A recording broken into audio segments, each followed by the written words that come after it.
Good morning, ladies and gentlemen. Thank you so much for joining this session, Keeping Up with Smart Factories. Well, from the name itself, one could already tell the fascinating discussion we are to have.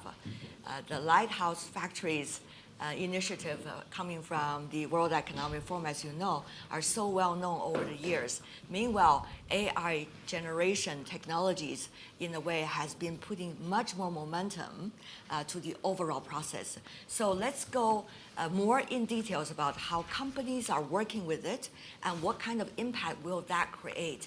What does it take for this transformation? My name is Tian Wei. I'm a host coming from CGTN. It's such a pleasure to be the moderator of this panel. But more than happy and honor for me is to introduce the great panelists for this discussion. And I will go from this order, yes. Mr. Gan Kim Yong, Deputy Prime Minister from Singapore. Thank Mr. you. Deputy Prime Minister, what a pleasure to see you. Thank you, my pleasure. Mr. Roland Busch, President and CEO of Siemens. Good to see you, sir, again. And Mr. Padraig McDonnell, Chief Executive Officer of Agilent. That's me. Yes, I will, over there, right in here, yes. And also Stephanie Pullings-Hart, Executive Vice President of the Global Head for Operations with Nestle, over there. Yeah. And last on this list, but not least, is Anish Shah, Group CEO and Managing Director of Mahindra Group. What a pleasure. Thank you so much for joining us. Now, let's go directly into the conversation. Time is very limited for such a grand topic. So policy, that's usually extremely important. Mr. Deputy Prime Minister, Singapore has been playing a key role in the region and beyond over the past few years in terms of smart manufacturing. Tell us more about what are some of the best experience you have acquired, and yet do you think there are several areas that can still be improved, not only with your regional partner, but also international partners? Please. Thank you very much. Thanks for inviting me to this dialogue. I think it's a very interesting, exciting topic to talk about smart factories and how do we move forward, particularly with our manufacturing sector. Manufacturing has been a key component of our economy in Singapore, and we partner many of the major MNCs as well as local companies to grow the manufacturing sector. But the manufacturing sector has to continue to transform itself to make sure that it is continue to be in touch with the latest technology, but at the same time continue to improve productivity and value add. And smart factory plays a very important role in this aspect. And while policies are important, it is also very important to ensure that the policies are aligned with the interests of the companies and the businesses. And therefore, one of the key drivers of transformation of this smart factory and the adaptation of AI and automation is really to be driven by the companies themselves. So the policies provide support and the necessary measures to allow that to happen. But the companies and the businesses must take the lead in the transformation of the manufacturing facilities. And in Singapore, we do it in two ways. First, we work with individual companies, big and small, to help them, to enable them, to support them, provide incentives for them, to invest in automation, invest in transformation, invest in AI. But we also recognize that many of the smaller companies, the MSMEs, they do not have enough resources to be able to tap into some of these latest technologies and automation and AI capability. And therefore, we also work with sectoral leaders to set up sectoral-based centers of excellence for manufacturing, so that these smaller companies will be able to tap on these larger facilities on a shared basis, so that they can also have access to the latest technology in automation and AI. This way, we allow the entire manufacturing, big or small, to be able to embark on this transformation journey. The bigger ones will be able to do it themselves, within themselves, to set up centers of excellence for manufacturing, automation, AI within the company. And the smaller ones will be able to tap on the sectoral-based, broad-based shared facilities for automation and AI. And these are the sectoral centers of excellence. Manufacturing, for example, we just announced the AI Center of Excellence for Manufacturing.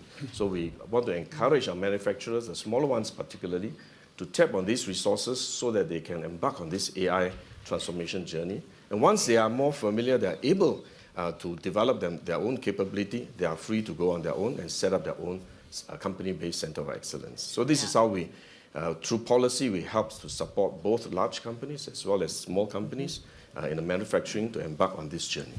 Thank you, Mr. Deputy Prime Minister. Not only the content of your answer, but also the speed of your speaking seem to give a lot of consideration to your other panelists. That's right. So that they will also have sufficient Because you keep time. reminding me that time is short, Yeah. so I have to say what I can I'm as thinking short as about possible this, time. this is the role of the policymakers to serve, to provide service. Let's go to Mr. Busch. We heard from the policymakers, but what about from our business players, especially on the ground? How on the floor of the factories these frontier technologies are really translating into real smart manufacturing, Mr. Busch? Yeah, very good point. And let me. You don't have to talk as fast as Mr. Deputy Prime Minister. You Okay, can slow down a little bit. Thanks for that.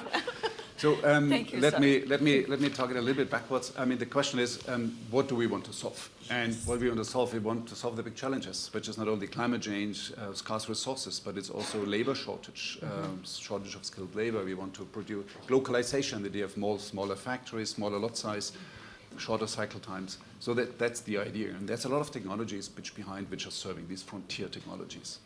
And in order to frame it, I just define it from the example of the industrial metaverse. Yeah. What it is, it's a photorealistic, physics-based, real-time representation of the real world.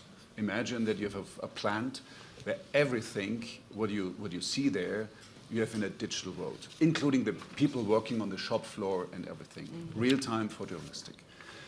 And what we need, now we're coming to this point of these frontier technologies, we definitely need a digital twin, a physics-based digital twin, which behaves like the real world. So example is when in a gaming world, when you move a robot very fast, it's perfect.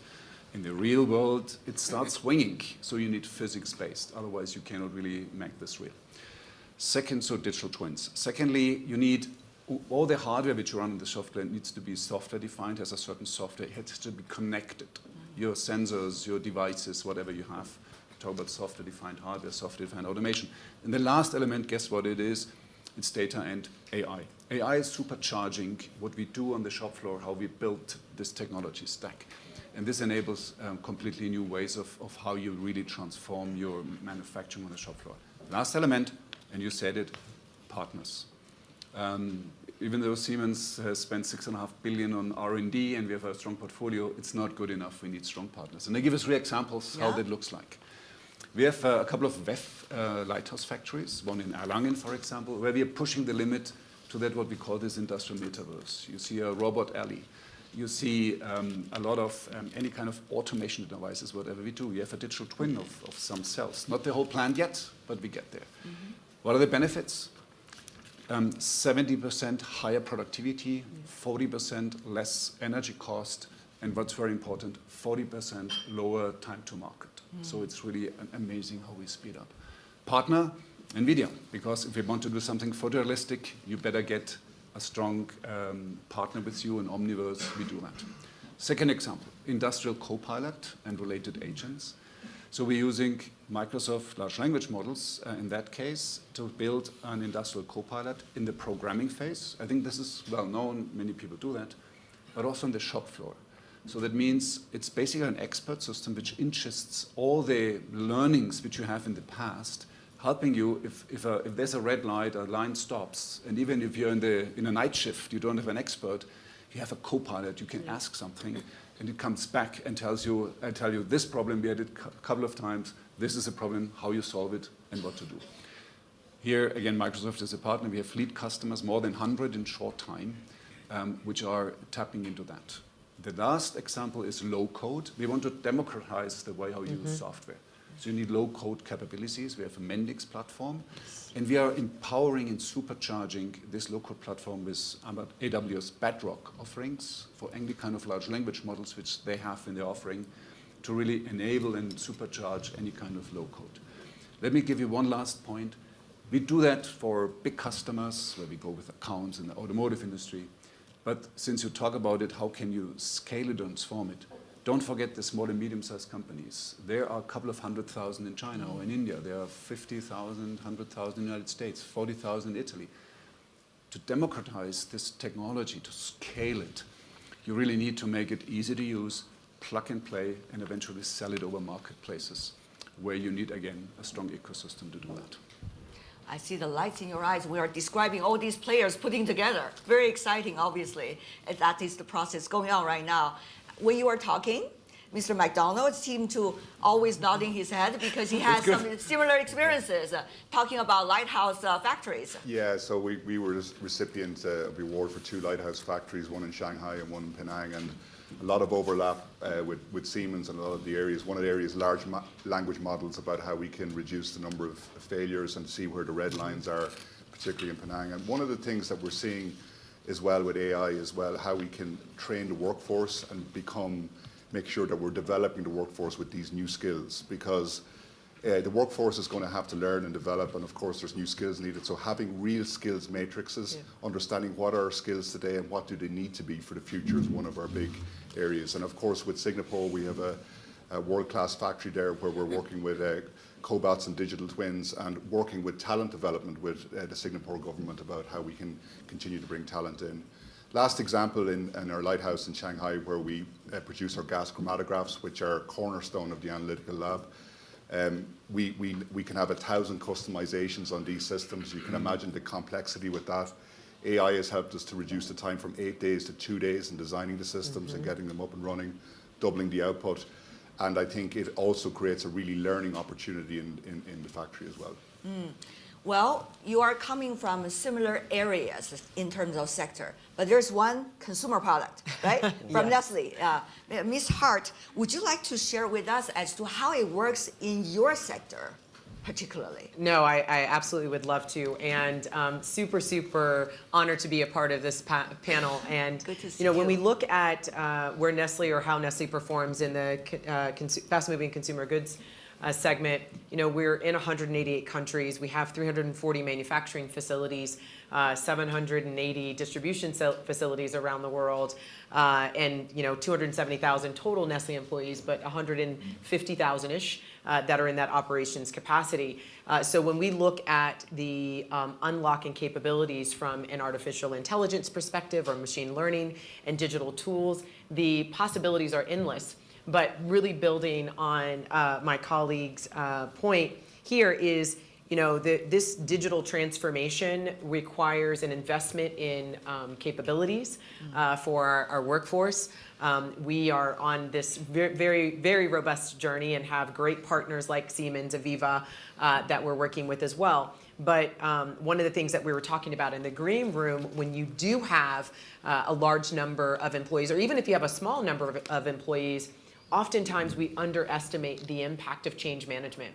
And it is one of the most critical aspects that we are focused on as an organization, and that I encourage other people that are on the journey to also be focused on, because it could actually pause and really hold back the improvements that you could potentially see. The unlock for us as an organization, obviously, labor productivity is a no-brainer, but it's more around looking at predictive analytics and allowing this generation of employees that we have within the workforce. Because if you think about it, we have people within our workforce that are extremely savvy. So the newer generation that kind of came out of the womb doing this and knows how to do that. Right. And a very mature segment that can be a little uncomfortable, and it can be a little intimidating. So we've actually done a lot, particularly in our markets in South America, in bridging that gap and pairing new generation with the more mature, I like to say mature, like a fine wine, mature generations together to unlock the potential and capability. So I'm excited to see what this means for the consumer sector, but it requires the work of partners, of government, and of learning institutions. Yeah. That's a whole set of fascinating questions as to how to bring everybody on board, not only within the company, but also in the market where you are in. Mr. Shah, I know you also have fascinating examples to share with us. Would you like to do that right now? So let me start with the world around us, which is a very high level of uncertainty, especially in the auto industry. Thank you for reminding us of that. We went through uncertainty in supply chains, where semiconductors were not available, and we kept getting these messages from our suppliers that we can't give you the keys for your car, or we can't give you the wireless charging part for your car, or some other part is not available. And we can't shut a factory down because one part is not available.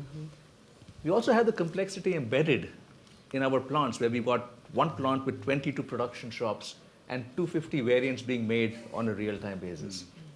And that's where technology has come in a big way. AI has helped us simplify a lot of these. And I'm going to outline 5 areas of AI that we've actually used. One is what I call agility.ai, which is essentially the digital twin that Roland mentioned, that helps us reroute production based on something that has gone wrong or based on something that has gone right. If there's greater demand for a particular variant, how can we create more of that? And how can we solve for challenges that we face from a supply chain standpoint? Eventually, this is also going to help us do real-time production, where a consumer can order a particular vehicle with a certain set of features, a certain color, and we can show them on the production line, this is where you are, and then this is how your vehicle is being produced. The second one I call quality.ai, which is helping us on a number of aspects of quality. One is around weld integrity. Now, weld integrity typically had to be done by sort of destructing something and to check whether that is done well or not. There are a lot of parameters that go into understanding what a good weld is. And those parameters have been put into a model. We can use that model today to look at it and say, we don't need to go back and destruct something or check for quality. We know right up front whether this is a good weld or not, and we can correct for it immediately. Linked to that also is paint shops. And we use our vision.ai capabilities to look at paint on a vehicle and make sure that it's the right quality, there are no spots that are left out, and there's no rework that's required. And that also results in less use of paint, which saves us cost as well. The next one I look at is uptime.ai. And here in the past, we've had our history in the minds of people recorded, in a sense, on some platforms.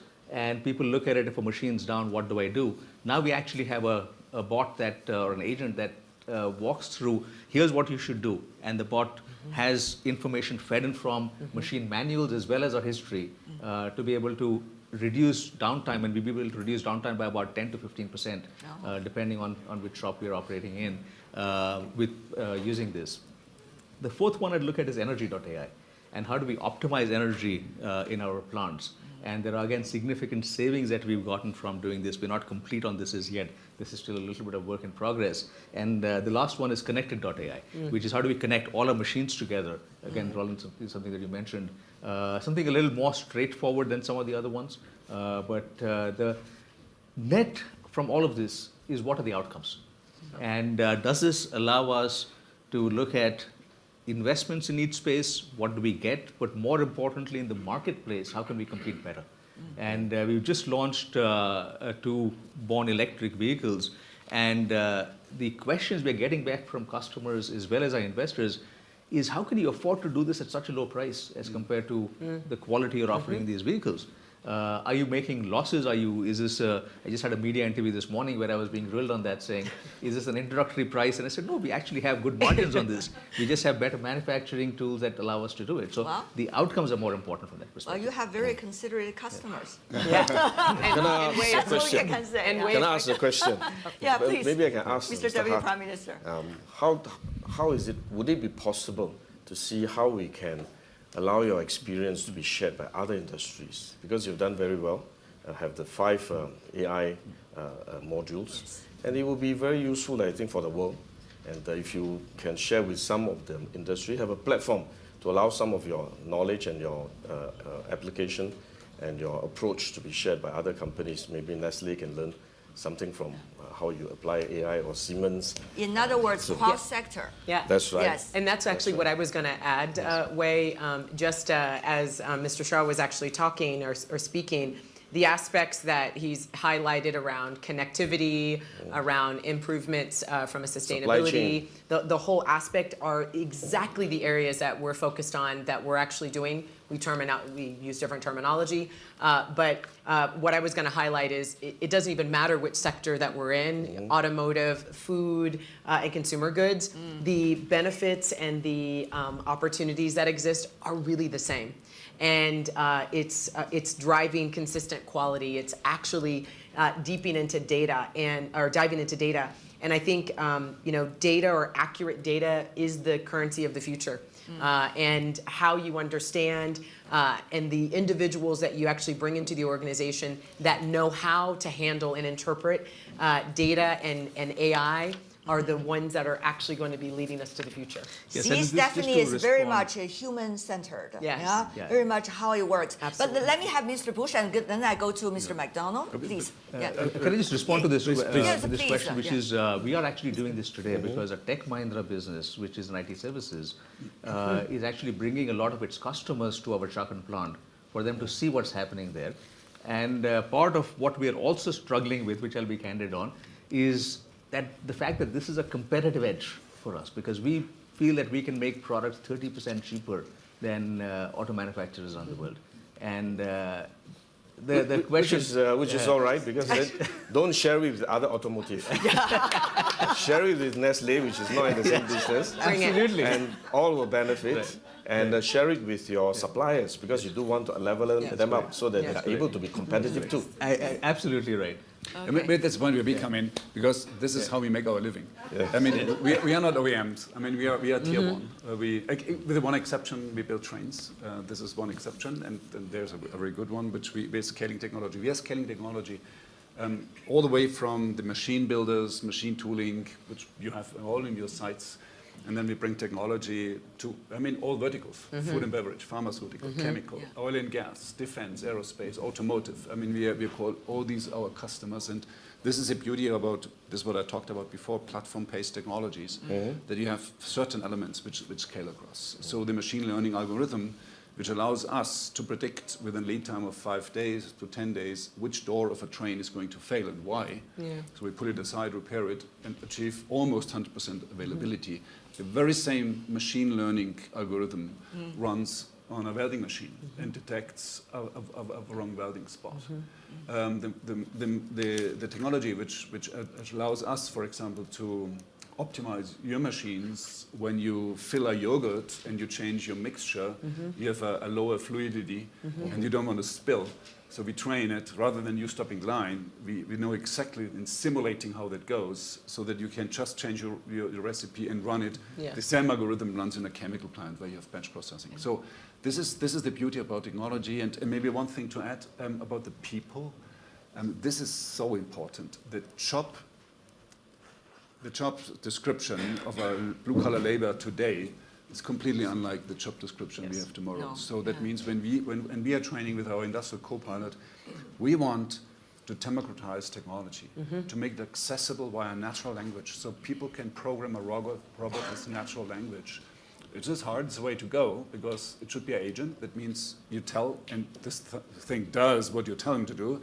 It needs a certain hardened technology, but then it really scales if you do it right, and you have to the right people to use it on the shop floor. Yeah, I think what you really have to remember is the why in all of this. We're increasing productivity, we're making it easier for workers to, of course, create new products. But it really brings us closer to the customer. Yes. It brings innovation closer to the customer, and it actually allows us to interact closer with the customer. And beforehand, sustainability and productivity were seen as maybe different things. AI is allowing those to merge in terms of our sustainability goals and productivity, helping with that in terms of cost, etc. And when you think about the purpose of a company and the people in the company to work, aligning that purpose to the customer outcomes and using technology to bring these outcomes quicker, I think is one of the key areas from a change management point of view. Yeah, I see everybody is having a great time on this panel. Oh, yes. Either we have the topic right, or we just have the most fascinating panelists, or both. Or both. I We're think going to say both. But now I'm going to ask a little bit harder questions after having fun. So we are excited about this trend. But while we are excited about it, there are a lot of questions that is still unanswered, even though we have already gradually find some answers. For example, every one of you already provided. What about the relationship between human and AI-generated technologies or robots, where the list goes on? Have you given some more sophisticated thinking about this link? Meanwhile, 2 to 5 years, technology are going to soar. Of course, with a lot of uncertainties, which Mr. Busch kindly reminded us at the very beginning of his answer. But how do you see these technologies are really going, especially how would they intertwine during the process? I think I want to know more about that. Having said that, though, and how will policy, accommodate? Well, all these factors are keep on, how should I say, evolving. Yeah. So, Mr. Deputy Prime Minister, I give you once again a first opportunity. You can take your time in answer. Thank you so much. Yeah. I think this is a very important And then question. I go from the other side over here. Yeah, please, Mr. This Deputy. is a very important question. In fact, has been a question that the Singapore government, I'm sure governments around the world, have been focusing on. How do we ensure the journey towards automation and AI will be beneficial, not to just a small segment of companies and workers, but broad-based, so that everyone can see the benefit of it. I think this is a very similar experience we've gone through in the early days when we have gone through the basic automation revolution. I think they will also impact on the workforce, workers and businesses. Some businesses have to transform. And therefore, this transition is very important. And how well we manage the transition will also determine how successful we will be at the end of the journey when we emerge from a transformation. So I think from a Singapore government point of view, we pay a lot of attention in managing the workforce transformation. And we develop actually industrial transformation maps for all the key sectors of industries in Singapore. And on top of that, within each industry transformation map, we also have developed manpower transformation strategies for each of the industry sectors to make sure that we are well prepared for the future as industry goes through a transformation journey. And one of the key focus in the manpower transformation map really is focusing on training and retraining and reskilling. And we introduced a scheme called Skills Future Singapore to allow Singapore workers to tap on the resources that government provides in terms of subsidy for the cost fee of training, even in terms of a subsidy for their payroll, which some of them may have to take no pay leave for a long period of time to go through formal, long form of education, to take another diploma or another degree so that they are able to change their career pathway to something that they've never learned before. So I think these trainings are very important and they are costly, but the government is prepared to invest in them. So we provide subsidy for the training courses, at the same time provide support for their income if they have to leave their job or on no pay leave in order to pursue this training. But we think it is very important part of our journey towards this transformation. And therefore, I think we are emphasizing on this. But it's also important for us to partner the industries very closely, like earlier point I mentioned in the beginning, that this transformation, these training courses and upgrading must be relevant to the industries. And therefore, we are very keen to partner our industries to embark on this training journey. And therefore, we also introduce a concept called company training committees. We support and subsidize companies to set up company training committees within the company to decide what kind of a training do you need so that the training that you provide is relevant to the company's needs. It's but so of course, encouraging, yeah. we also know that some companies are not keen because they feel that once the workers are trained, they may leave the company and do something else. So we also provide independent training and support for workers who want to change their pathway. So I think training and transition management and involvement, engagement of a partnership with the companies is very important. Yeah. Well, we all know Singapore is one of the most advanced economies in the world. You got a lot of cash, sir. So all these programs that you're It's never establishing- enough. Yeah, not never enough, that's for sure. But, what about, I will go to you on those questions as well. Sitting here, we have very much diversity of economies coming from all over the world. So what you're talking about, are they applicable elsewhere? Have you ever thought about that question as a policymaker? Sir, very briefly before I go to the next. I think it is important. Different countries will have different economies, will have different considerations, different priorities, and many countries actually have a lot of resources. And sometimes it's not just about money, but about the concept, about the determination, about the focus on what you want to do. And this, in a way, if you look at it, it's an investment in the future. It is not a cost that you write off.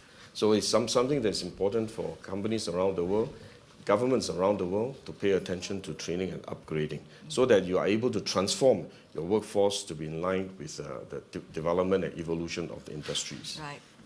And they have to do it fast. You have to do it fast. Mr. Deputy Prime Minister talking about he has a lot of transformational maps. What about for you, Mr. McDonnell? Are you having also a lot of maps? Yeah, lots of maps. No, I think, frontier technologies, when you think about it, it really is about accelerating and enhancing the human potential, the ability to learn going forward for two reasons. It's not only to increase productivity, but also to enhance innovation. And in one of our plants, when we're using augmented reality with our workers and when we're using advanced models, we actually see the attrition level drop to 1/3 of what we see in the marketplace, because we're giving people opportunities to learn new skills, really allow us to bring out more complex products faster. And it's going to really also help hyper customization that's going to be required by our customers. So I really think about it as an integrator for enhancing human potential. What about that human machine collaboration look like? Not just for now, which you all described. What about 2 to 5 years, Mr. Busch? I think the first thing is, also in a broader context, to have to take the anxiety away from the people that this costs my job, I cannot learn it. I mean, the young generation is easy to adapt, but the more mature ones, they need to learn into this technology. So I think people have to get used to having a digital colleague, a digital agent. I mean, you have a lot of colleagues, and they have a new one, a digital one, and these guys are growing and they are smart. But they will never, they will never take your job away, but they take your existing job away, but it creates a new one, which makes a difference. So, and coming to your point, education and training, how you do that, how you interact, how you prompt, and taking the people along with you. We are also defining, I think, 30 different job profiles of where you are, what capabilities you have, and what you want you to learn. It could be a 1-week training course, could be 3 or 6 months. And we have a pipeline of 80,000 people. We're investing more than 400 million euros in education and training of people. So therefore, and as you go along, and as you start appreciating that your work is just getting much easier, and you can dedicate your work to what you're really good at, makes such a big difference. And maybe a last one is, coming to your point about can everybody afford it? The good news is also digitalization, because most of our trainings currently run digital. So, and we have a digital training platform, 100,000 offerings there. Prompting courses, which God knows how many people already use. And we are opening this platform also to third parties. It's not that easy, but we are opening it so that we can scale it also to others and multiply it. So therefore, it's a journey, but it's worthwhile going that aspect, because believe it or not, this train is out of the station. AI will define the way how we go in the future. So you better adapt. We call it growth mindset. Continue learning, give yourself into it, go all over again, try something. If you fail, try it again. You will learn it. And that's what I believe is the future. Yeah. Mr. Shah earlier asked gently whether he should reveal all the business secrets to the others. Let me also ask you a question about future secrets. What about that 2 to 5 years? Human-machine collaboration. What is the secretive map you have in your mind already? So let me start first with a look at history, because there's a lot of noise around jobs being lost with AI. But in the manufacturing sector, in automotive in particular, most of the jobs are lost with robotics. Right? So if you look at what manufacturing plants were like 30 years ago and what they're like today, you see a huge difference in terms of people on the shop floor versus not. So AI is going to change some things, but really not as much as what robotics has done. So I just want to provide that perspective first. So as we look forward, I think the key, as both the Deputy Prime Minister and Mr. Busch have mentioned, is going to be around skilling and upskilling. Because we're going to create new opportunities. If you think about it from a customer perspective, if we improve what the customer wants, we're going to create new mechanisms or new ways of doing things. And that's what's going to take jobs. So in our history, we've always had multiple things that have taken jobs away and made life easier in a sense for people. But there always has been a new set of jobs. Another classic example is at the airport. Right? In most places, we don't have a check-in counter that we check in. It's the kiosk that we do. And that, again, has taken away lots of jobs. But Well, that's not that Society many has evolved. compared to the auto manufacturing, right? Compared to auto manufacturing 30 years ago or now. So you Very look at different. both perspectives. So I think these are the things that we've got to keep in mind. So again, it starts with the customer. And the last point I'll mention there is the organization has to be a purpose-driven organization. So when you start with purpose, it gives a lot more comfort. Again, as Mr. Busch mentioned, that comfort is essential for people, that we're going to do things the right way. And if you're going to do things the right way, then you have everyone collaborating with you to make it happen. And to me, that is the most important part for the future. Yeah.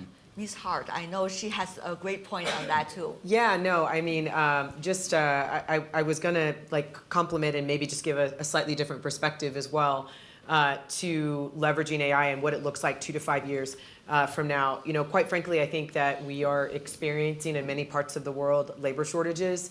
You know, my kids are not the ones that are raising their hand saying, I'm going to go into manufacturing, you know, or work in a distribution center. And so this is also an opportunity. Or consumer products. Or consumer products, right? Yeah. And so, I mean, I'd like to bring sexy back to manufacturing and distribution and make it attractive. And one of the ways to be able to do that is to really leverage and build on technology and show the opportunities that can exist so that we can consistently provide you with the best cup of coffee, you know, every time you drink Nespresso or Nescafe, so that, you know, when we are experiencing different types of downtime activities, we have machines that are learning because they're taking data at milliseconds. And instead of having someone trying to translate all of this information, we have the ability to have it interpreted and really provide us with better long-term sustainable solutions so that we can continue our path of growth. And so, you know, I think that it complements, as you actually said,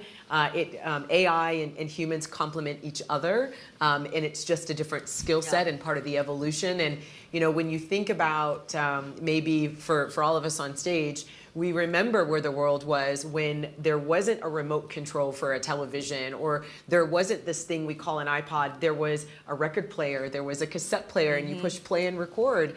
And you know, we've seen this evolution go really fast, but we've all adapted. Yeah, thank you very much. I think we open the floor because there are more fascinating questions coming from the experts in the audience than mine.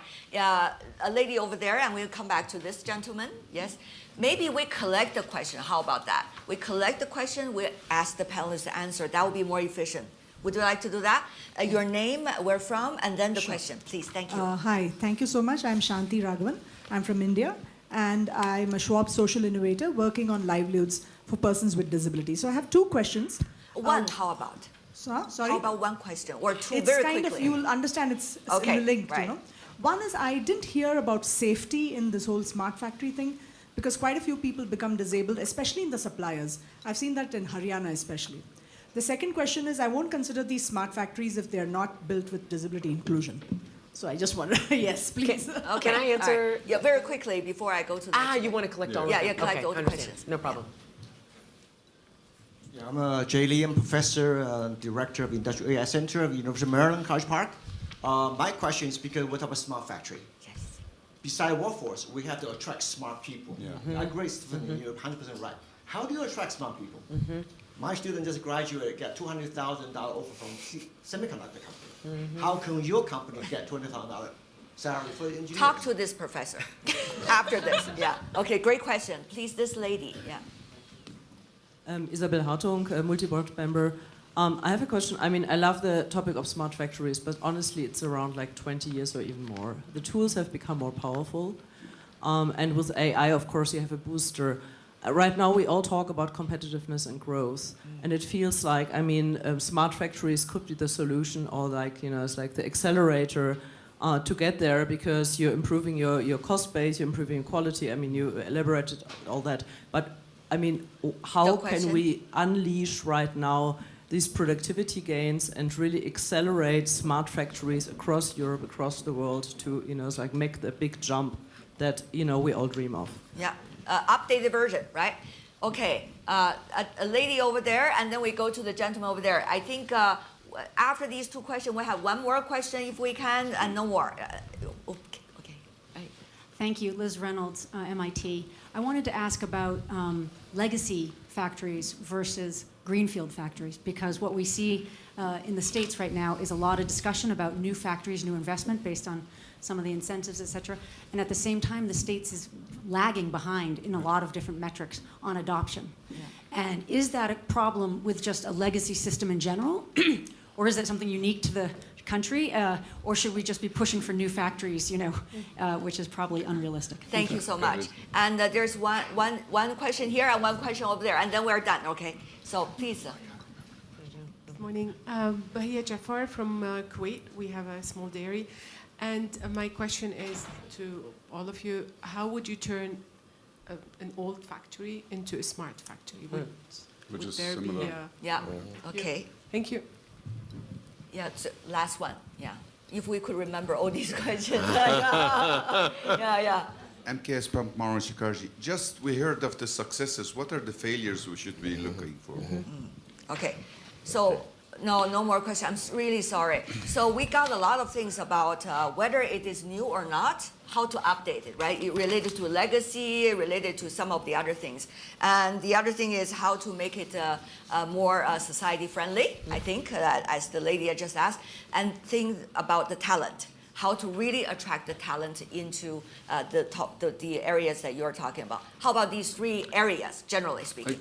If I would opt in for the first one, this legacy, but also scaling that can combine this, if you like. And I mean, you're briefly for everybody. You're to the spot because I mean, scaling. We have a lot of proof of concepts, but scaling technology is the name of the game, and brownfield is super important. So here comes my point. Number one is, what you need to do is you need to create technology which is easy to use, plug and play. This is so important because if you want to scale it, if you want to accelerate also in brownfield, don't forget the majority is small and medium-sized enterprises, semi or non-automated, and how to get there. So number one is it's two ways, or basically three ways. Number one is that it's on our turf, make it easy to use, plug and play. So that you go to a brownfield, you plug in an IoT device that just works, and you get your data uploaded, and you can start running an app from the very beginning. Number two is use ecosystem systems integrators. They're the big guys, Accenture we are working with, but also small ones, which are local. If they train their muscles on this technology, they can help locally. So this is definitely level number two. And last point. And the last point is start at a certain point which gives you a return. I mean, don't make an industrial metaverse on a small manufacturing site to the full version. Start where you have the incremental benefit, and then you can roll it up one by one, cell by cell. Any more questions? Any more answers coming about update, traditional to smart factory, and any? I'm happy to engage with you after anybody else. I mean, we have 340 manufacturing facilities, and they're not all brand new, and we're not going to continue to build just brand new factories. And so it is about making the right choices and focus so that you can actually address the opportunity appropriately. Okay. Mr. Deputy Prime Minister? I think this is a very exciting journey that we are embarking on, the transformation to automated smart factories. To answer your question, the real truth is that we need to create smart jobs so that the smart people can take up these smart jobs and feel excited about it. And your point that you want to bring sexiness into the manufacturing, So I think, therefore, that there are three key roles that will be generated because of this transformation. The first one is smart operators that operate smart systems. Second role is a smart integrator, to be able to integrate like digital twins. How do I integrate it into the manufacturing facility? You need smart integrators. The last one is smart innovators. So you need to really innovate new systems, and the journey will never end. You will continue to have new innovation, smarter and smarter factories. It's not just smart factories, but smarter factories. So the key is generate smart jobs so that you can attract smart talent into this manufacturing sector. So, we talked, great, fantastic question about scalability of smart factories. And it's about productivity, but what does productivity do? It allows us to invest back into the business. And I fundamentally believe that innovation is at the core of smart factories. So how do we bring it closer to customers? How do we bring more innovation out of factories that are linked to our R&D groups? And I think when we are attracting talent, I really believe in the purpose of a company can really attract talent into industries. And also, in these smart factories using these technologies, it's a wonderful jump-off point for your career into different aspects of the company. Yeah. The value is really behind all of this. That really speaks. Mr. Shah and Ms. Hart, anything to add? I'll just quickly add that there are enough technology tools out there, and especially with data being the heart of AI, you don't always need to change machines to be able to create a smart factory. And maybe the last thing is just, I think one of the essential aspects of doing what all of us are talking about is ensuring that you have leaders that have a clear vision, so that people know what is possible and where they can actually go, and know that they have the support to be able to make those transformations. One last point, if it's okay, it was a key question. Both of our Lighthouse factories were in existence for 30 years, and were changed into Lighthouse factories by having a clear vision and not doing small silo changes, but looking at overall changes with an endpoint to why we were actually doing it. You know, everyone on this panel, well worth 5 hours of interview. But we tried to squeeze them into 45 minutes, and they did such a great job with the help of all of you. So thank you so much, ladies and gentlemen. Thank you. So did you. Thank you, everyone. Thank you, sir.